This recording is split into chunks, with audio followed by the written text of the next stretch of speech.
Welcome to another edition of World Talks here on TVP World. I'm your host, Benjamin Lee.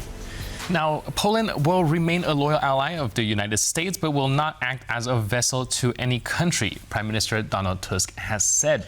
Tusk's remark came a day after he said Poland would not join the United States' proposed Board of Peace, quote, under these circumstances, adding that while Warsaw remains close to the United States, it will only support international initiatives that match Poland's interests. Meanwhile, in Brussels, Defense Minister Władysław Koźmiak-Kamysz is projecting confidence after NATO talks, with Washington signaling partnership rather than dependency. So where does this leave Poland-U.S. relations? Joining us today on TVP World to discuss is Magdalena Baran, Managing Director, Editor of the Liberte magazine.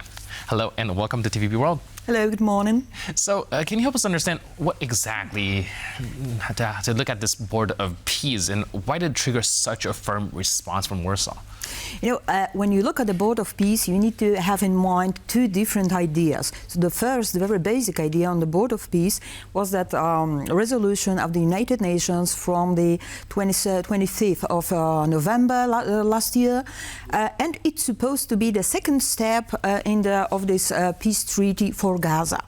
And the aim was to, and it was just like a body, only a body that has some functions, including building an administration for Gaza, rebuilding public services, and coordinate humanitarian aid for Gaza.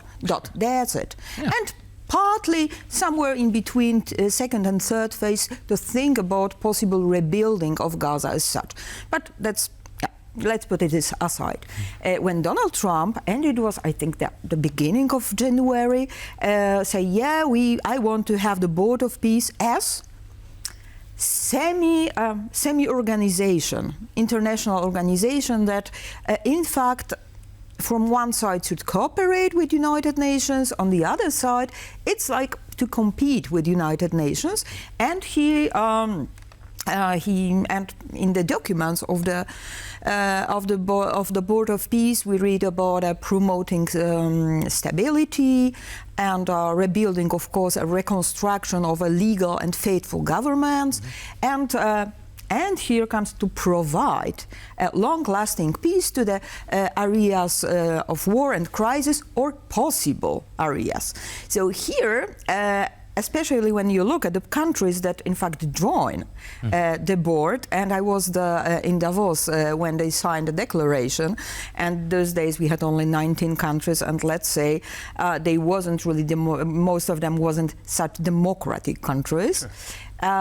So what we saw was in fact building a kind of an organization, and let's underline it, it's not an international organization, that in fact became a kind of a private club with $1 billion entry in the hands of a family and Trump family and friends. Because when you look at the board, you have Rubio, you have Witkoff, you have Trump's son-in-law, and when you look at him as a president to the end of his days, of this, with the possibility to point out who will be the next president, well, it is a private club. Right. Maybe something that Trump would like to do after his second round as a president, but also something that in fact is dangerous. And I remember Annalena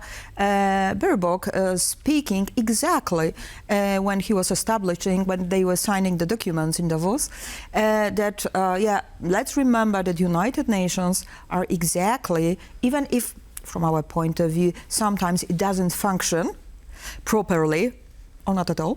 It's a body that's an organization that should work on peace all over the world. Maybe, and I would read it as you know, the very last alarm for the United Nations to start work. Right. Now, the Prime Minister of Poland says that Poland will not be a vessel. These are pretty strong words. And can you help us understand how significant is actually this language in diplomatic terms? To be honest, I love him for what he said. Because, Let's also have in mind the first part of this sentence, because he said that we are the faithful ally of United States, but we cannot be a leash to any country. Let's say that joining such a club, it might be dangerous for many points of view, especially when you have, in fact, almost none of the European countries, I mean from European Union, just Hungary and Bulgaria, that joined that club.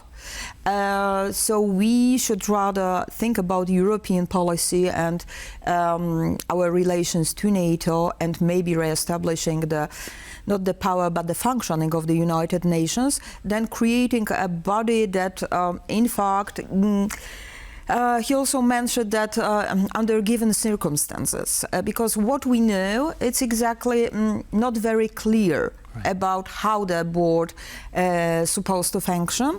And since I already mentioned that there is that part of providing peace, I have in mind all the intervention that might be done. And just look at Venezuela, look at the threats against Cuba, against other countries.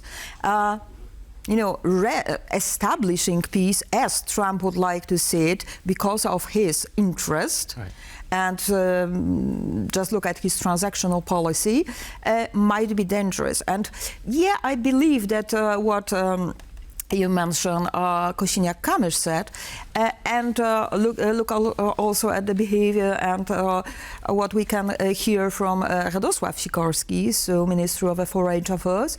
We would rather play on two pianos. So let's work on the relation with United States, but let's stay in and have in mind this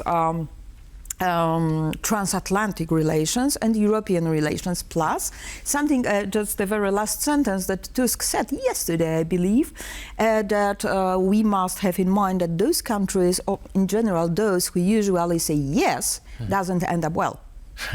Now, you mentioned this kind of playing two piano aspects of it, and something that we've been observing quite interesting is how the Prime Minister and the President essentially was able to kind of play both sides of the thing, whereas the President maintains a closer relationship with President Donald Trump, while the government has this divided responsibility to maintain ties as well as an independent foreign policy. Do you think that this is somewhat actually an advantageous side of this cohabitation government that we have going on? Yeah, we already know that this cohabitation is really, really tough. Yeah, and it's even worse than in the days of Andrzej Duda, because the president would like to have his own policy, and he would like to make the big, how we say, the big palace, so the presidential palace, strong actor in this international policy. And yes, the relations with Donald Trump are strong. Now we are waiting for the decision if the president will participate in this inauguration meeting of the Board of Peace in Washington in the 19th February.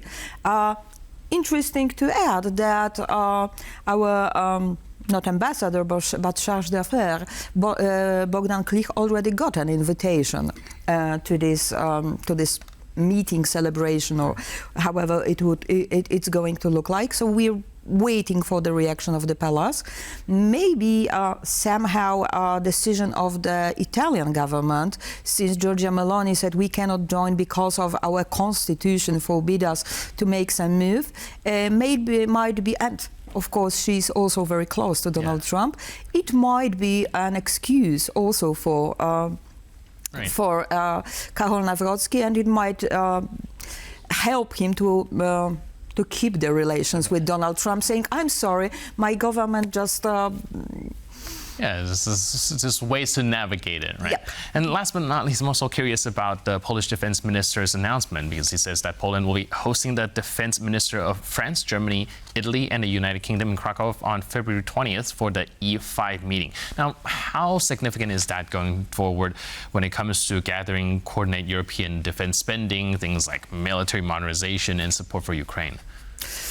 I definitely believe the meeting is important, and since we have, well, not so fortunate report of Kubilius from last year, but we need to think about policy, about defense policy more seriously, and maybe not as about a European army, because this is something we discuss, oh God, I think since 20 years at least, and I don't believe it is possible, even in the frame that Kubilius mentioned some time ago.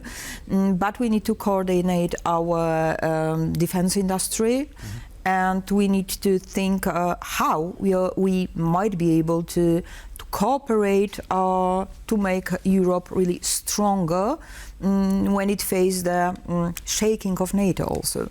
Yeah, definitely. Like you mentioned, we are looking at kind of uncertain times when it comes to transatlantic ties. And of course, staying strong is definitely what Europe needs at the moment. So thank you so much for your input and insight. Thank you.